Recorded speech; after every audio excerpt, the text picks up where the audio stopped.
The air was sharp with winter's bite. The wind howled through the trees, shaking the bare branches like skeletal fingers reaching toward the sky. Richard Thompson gripped the steering wheel as his truck rumbled down the narrow dirt road leading deep into the Montana wilderness. The forest stretching endlessly on either side. The temperature gauge on the dashboard read -10 degrees Celsius. But he barely noticed the cold. His mind was elsewhere. In the back seat, a golden-furred Labrador named Maggie sat quietly, her dark eyes filled with unwavering loyalty. She had spent years by his side, always faithful, always eager to please. But today, there was something different about her posture, something hesitant, something almost wary. In the crate beside her, 3 tiny puppies squirmed and whimpered, their tiny bodies huddled together for warmth. The sound was pitiful, cutting through the stillness like a plea for comfort. But Richard ignored them. Before we get to the next part, I would love to know which country you are watching from. Watch till the end and let us know what you think. And if you like this story, please comment the number 100 in the comment section. Thank you very much. The truck jerked to a stop. The tires crunched against the frozen earth as he killed the engine. For a long moment, he sat there, staring blankly at the towering pine tree in front of him. Then, without hesitation, he stepped out, his boots sinking into the frost-covered ground. Maggie tilted her head, watching his movements closely. Richard moved with mechanical precision, as if detached from his own actions. He walked to the back, opened the truck door, and reached inside. First, he grabbed the crate containing the puppies and set it down beside the tree. Their whimpers turned frantic, sensing the sudden chill of the open air. Then, he turned to Maggie. Her tail wagged, just slightly, as if hoping for reassurance. Richard pulled a length of thick rope from his coat pocket. Maggie's ears drooped slightly, but she didn't resist as he looped the rope around her neck. She had never needed a leash before, never had reason to distrust him. But this time, something was different. When the rope tightened, something shifted in her deep brown eyes. She understood. Richard tied the other end to the sturdy trunk of the pine tree, his hands moving quickly, deliberately. He didn't meet her gaze. Couldn't. Maggie let out a soft whimper, not in protest, in confusion. She stepped forward, attempting to follow him as he walked back toward the truck. But the rope yanked her back sharply, making her stumble. She let out a small gasping sound, looking up at him as if asking, "Why?" The puppies cried louder, their tiny voices desperate. Richard climbed into the truck and shut the door. The engine roared back to life. Maggie lunged forward, pulling with all her strength, her nails scratching at the hard ground. But the rope held firm. Desperation filled her eyes as she barked. Once, twice, a sound filled with pure heartbreak. The truck's headlights illuminated the scene for one last moment before Richard pressed the gas. He didn't look back, not even when her howls echoed through the frozen trees. Abandoned in the cold, the roar of the truck's engine faded into the distance, swallowed by the vastness of the Montana wilderness. Then, there was nothing but silence. Maggie stood motionless, her body trembling, not from the cold, but from something deeper, betrayal. She had never known a world without Richard. She had followed him through endless fields, sat beside him by the fire, trusted him without question. But now, the only thing tethering her to this place was a coarse rope biting into her neck. The puppies whimpered from the crate beside her. Their tiny bodies shivered as they huddled together for warmth, their soft cries breaking the stillness. Maggie turned toward them, instinct overriding heartbreak. She lowered herself to the frozen ground, pressing against the crate as much as the rope would allow. With gentle urgency, she licked their tiny heads, trying to soothe them. She couldn't hold them, couldn't shield them completely, but she could be there. She had to. But the night was closing in. The temperature was dropping. The wind had no mercy, sweeping through the trees, rustling the dry branches above. The puppies, too young to understand what was happening, only knew that they were cold and alone.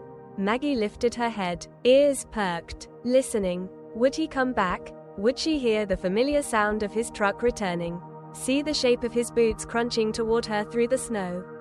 But deep down, she already knew the answer. The hours dragged on. Her muscles ached from exhaustion. but she refused to lie down completely. If she stopped, if she gave in, the puppies would have no one. At some point in the night, the first flakes of snow began to fall. Small at first, then more. A soft white blanket started to form around them, covering the crate. Clinging to Maggie's fur, she shivered violently, but still, she stayed close, her body curled around her puppies as much as the rope allowed.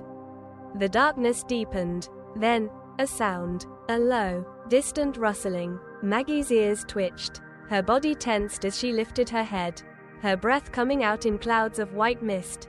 She wasn't alone. The rustling grew louder, followed by the faint sound of paws crunching through the snow. A presence moved between the trees, hidden in the darkness, watching. Maggie's heartbeat quickened. Then, they emerged. A pack of wolves. Their silhouettes moved like shadows between the trees, their fur thick against the cold, their eyes, glowing amber and sharp as the winter wind, fixed on her. Maggie's breath hitched. She instinctively lowered her head, her body going completely still. She knew what wolves were. She had heard them at night, howling in the distance, their voices carrying through the wind. But she had never been this close before. They were hunters, and she was trapped. The leader of the pack stepped forward. He was large and scarred, his fur a thick mix of silver and charcoal. His intelligent eyes flicked over Maggie, taking her in. Then, they shifted to the crate of puppies, who had gone eerily silent. Maggie tensed. Would they attack? Would they see her as a meal? She let out a low, warning growl, though it was weak, her body too tired, too cold. The leader paused. He sniffed the air, his sharp gaze drifting toward the rope around Maggie's neck. Something changed. He stepped closer, not in aggression, but with something else in his expression. Understanding. He knew. This wasn't a predator who had wandered into their territory. This was a creature who had been left behind. The pack circled cautiously, their bodies tense but lacking the fierceness of an attack. They sniffed at the crate, at Maggie, at the rope that held her captive. Then, the leader did something unexpected. He leaned down, and with his powerful jaws, he clamped onto the rope. Maggie stiffened, her body instinctively preparing for pain. But there was none. The wolf pulled. The rope strained, stretched. Then with a sudden snap, it broke. Maggie stumbled forward, gasping as the pressure around her neck vanished. She was free. The pack stepped back slightly, watching her. Maggie didn't run. She couldn't. Instead, she stood there, staring at the wolves, at the leader who had just done the impossible. He had freed her. Why? She didn't understand, but the look in his piercing eyes was clear. You are not alone anymore. And for the first time since Richard had driven away, something flickered inside Maggie's chest. Hope. A new pack. The moment the rope snapped, Maggie staggered forward, her breath coming in quick, shallow gasps. She had been bound for so long that she barely registered the absence of pressure around her neck. The wolves stood watching. They didn't lunge. They didn't snarl. Instead, they simply waited. Maggie didn't run, not because she wasn't afraid, she was. These were predators, creatures she had been taught to fear, beasts of the wild, but something about their presence was different. The leader, the large wolf with scarred silver fur, tilted his head slightly, observing her with sharp, intelligent eyes. Then, as if satisfied, he took a step back, giving her space. Maggie's legs trembled. The urge to flee surged inside her. But where would she go? Back to the road? Back to the empty place where Richard had disappeared? No. She turned her head toward the crate of puppies, still huddled together, too young to understand what had happened. Their tiny bodies shivered violently in the cold. She lowered her head, pressing her nose against them in comfort. The wolves didn't move. They stood at a distance, watching, waiting. Their muscles were relaxed, their tails held low but not in submission, in patience. The leader of the pack took another step forward, his large paws crunching against the frozen ground. His nose twitched as he sniffed toward the crate, toward the small, helpless creatures inside. Maggie's heart pounded. Would he? But then, he did something that startled her. He sat down, not in an aggressive stance, not in preparation to attack, just waiting. Maggie blinked. The other wolves followed their alpha's lead, lowering themselves into the snow-covered earth. A few of them sniffed in her direction but kept their distance. Their movements slow and carefully measured. A memory flickered in Maggie's mind, of Richard. Of how he used to sit beside her when she was a puppy. Of how he had taught her that calmness meant safety. Was that what this was? A show of trust? Her body still shook from exhaustion. But she didn't cower. Instead, she looked at the leader again. And for the first time, her tail flicked, just slightly. The wolf's ears twitched. He understood. Then, with a slow, deliberate motion, he turned and padded away into the dark woods. For a moment, Maggie's heart sank. They were leaving, but then she realized, they weren't abandoning her. They were waiting for her to follow. The leader paused, glancing back over his shoulder. The unspoken invitation was clear. Maggie turned toward the crate. Her puppies needed warmth, needed protection, and she couldn't give it to them alone. She knew that now. She had spent her whole life belonging to one human, thinking he was her pack. But he had left her to die. And now, something stronger, something primal told her to move forward. With one last glance toward the empty road, the place where her old life ended, Maggie picked up the crate's edge gently in her teeth and pulled it forward. One step, then another, and then, she followed them into the wild. The journey through the trees was slow. Maggie's legs ached from exhaustion. But she pushed forward, dragging the crate across the snow as gently as she could. The wolves remained nearby, silent but ever present. They moved like ghosts through the trees, their thick coats barely disturbed by the cold. They didn't help her, but they also didn't leave her behind. It was a test, a choice. She was free now, but what she did with that freedom, that was up to her. At last, they arrived at a small clearing, nestled between dense pines that shielded them from the worst of the wind. It smelled of earth and fur, of survival and safety. The wolves settled in, curling against each other for warmth. Maggie hesitated at the edge, the crate still at her feet. Could she really stay? Then, one of the younger wolves, a sleek gray female, crept forward. Maggie's muscles tensed, but the young wolf didn't bare her teeth, didn't growl. Instead, she sniffed at the crate, ears flicking at the sound of the puppies inside. Maggie stood still, watching. Then, to her amazement, the young wolf lowered herself beside the crate, pressing her warm body against the wooden box, sharing her heat with Maggie's young. Maggie's breath caught in her throat. The leader wolf, the one who had freed her, watched from a distance, his sharp eyes unreadable. Maggie lowered herself next to her puppies, curling her body around them. The warmth of the wolves radiated around her, stronger than the cold that clung to her fur. For the first time since she had been abandoned, she felt safe, not alone, not afraid. For the first time, she was part of a pack. And deep in her chest, where her heart still ached from betrayal, something else began to grow. A new instinct, a new purpose. She had spent her whole life believing she belonged to humans. But perhaps, she had been meant to belong here all along. Learning the ways of the wild. The first few days in the forest were a test of survival. Maggie had never known a world without humans, without Richard. But here, in the deep wilderness of Montana, she had no collar, no leash, no master, only the pack. At first, she was hesitant, moving cautiously through the undergrowth, always aware of her puppies and the wolves watching her from the shadows. They didn't reject her, but neither did they coddle her. They were patient, but they expected her to adapt. She had to prove that she belonged. The leader, Alpha, was always nearby, his piercing yellow eyes studying her with quiet judgment.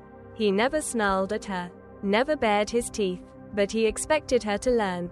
The hunt. The first time the pack went hunting, Maggie stayed behind, curled around her puppies, keeping them warm in the den the wolves had allowed her to share. But when the pack returned with fresh meat, she watched how they worked, how they shared, how the strong fed first. But no one was left to starve. The younger wolves waited their turn, and the older ones took what they needed. When Alpha dropped a small piece of meat in front of her, she hesitated. She had eaten from bowls her entire life. She had been fed by Richard's hand. The thought of raw flesh, of tearing into it with her own teeth, made something deep inside her recoil. But then, she looked at her puppies. They would need food soon. They couldn't survive on her milk forever. So, she lowered her head and took the meat. The wolves watched. They saw her choice, and Alpha's tail flicked in approval. The first winter storm. Days turned into weeks. Maggie's muscles strengthened. Her senses sharpened. She learned to listen, to smell the shift in the wind, to understand the silent language of the pack. She no longer flinched when the wolves circled her. She moved with them, running alongside them as they patrolled their territory. She still wasn't one of them, but she was no longer an outsider. Then, the storm came. The Montana winter was unforgiving. And one night, the sky opened up, releasing a blizzard that swallowed the forest whole. Snow fell in thick sheets, blinding and endless, turning the world into a frozen wasteland. The wolves had prepared, they had hunted, stored food, found shelter deep beneath the rocks where the wind could not reach. Maggie huddled close to her puppies, pressing them against her belly to keep them warm. The storm raged outside for 2 days. When it finally cleared, the pack emerged, shaking the snow from the thick coats. Maggie followed, blinking against the sharp winter light. The world had changed overnight. The snow was deeper, the trees burdened with heavy ice. And in the distance, paw prints. But not wolf prints. Maggie stiffened, her ears pricking forward. The scent was faint, but she knew it. It was human. And suddenly, her old world felt closer than ever. The ghosts of the past. Maggie's body tensed as she sniffed the air. The scent of humans was unmistakable. It clung to the frozen air, weaving between the trees like a whisper from a life she had left behind. For a moment, she hesitated. She had spent weeks learning the ways of the wild, following the pack, adapting to their rules. But now, something deep within her stirred, a memory, a past that refused to die. She turned to Alpha, who stood a few paces ahead, his golden eyes sharp as he surveyed the footprints in the snow. The rest of the pack watched her, their silent expectation pressing down on her like the weight of the storm that had just passed. Then, she made her choice. Maggie stepped forward, following the tracks. The wolves didn't stop her, but they followed, a familiar scent. The footprints led them deeper into the forest, weaving through the trees, moving with hesitation, uncertainty. Whoever it was, they weren't hunting, they were searching. The scent grew stronger, and then, she saw him. Richard. He stood near a fallen log, his jacket covered in frost, his face drawn with exhaustion. His boots were buried in the snow, his hands trembling slightly from the cold. But his eyes were searching. When he saw Maggie, his entire body went still. She stopped in her tracks. The world felt frozen in place, just like it had that morning when he had driven away, leaving her tied to that tree. For the first time, she saw the weight of guilt in his face. He looked older, wearier. His breaths came in quick, white puffs in the cold air. Maggie, his voice cracked. She didn't move. The wolves emerged from the shadows, their bodies silent, powerful, their presence looming behind her like guardians of a world he no longer belonged to. Richard took a step closer. I came back, he whispered. I've been looking for you. For weeks. His voice wavered, raw and broken. I was wrong. I should have never left you. Maggie's ears flattened, her tail lowered. Did he expect her to run to him? To forgive? She wasn't the same dog anymore. She had spent weeks in the wild, learning to survive, to hunt, to protect her own. She had faced death, hunger, and the cruelty of nature, and she had endured. And now, he was here. A second chance? Richard swallowed hard, his breath hitching as he looked at her, truly looked at her. Not as a pet, not as something to be discarded, but as something more. I know I don't deserve it, he said, his voice barely above a whisper. But if there's any part of you that still remembers me, I just wanted to say I'm sorry. Maggie's chest rose and fell, her breath steady. She did remember him, but she also remembered the rope, the cold, the moment she had realized she was nothing to him. She took one step forward. Richard's eyes lit up with hope. Then, she stopped, and turned away. With a flick of her tail, she walked back toward Alpha, toward the pack, toward the life she had built without him. She didn't need him anymore. She belonged here. The wolves moved with her, their steps in sync, a silent declaration that she was one of them now. Richard watched helplessly, his breath uneven. "Maggie," he whispered, his voice cracking. She didn't look back, and then, just as the wolves had once disappeared into the shadows, so did she. Months passed. The forest remained untouched, wild and beautiful as ever. Snow melted into spring, rivers swelled with fresh waters, and life continued. And sometimes, when the wind howled at night, deep in the heart of Yellowstone, the echoes of a distant howl could be heard, one that didn't belong entirely to a wolf, nor entirely to a dog. A sound that carried a story of survival, of betrayal, of freedom. A sound that reminded the world that some wounds never fully heal, but they shape us into something stronger.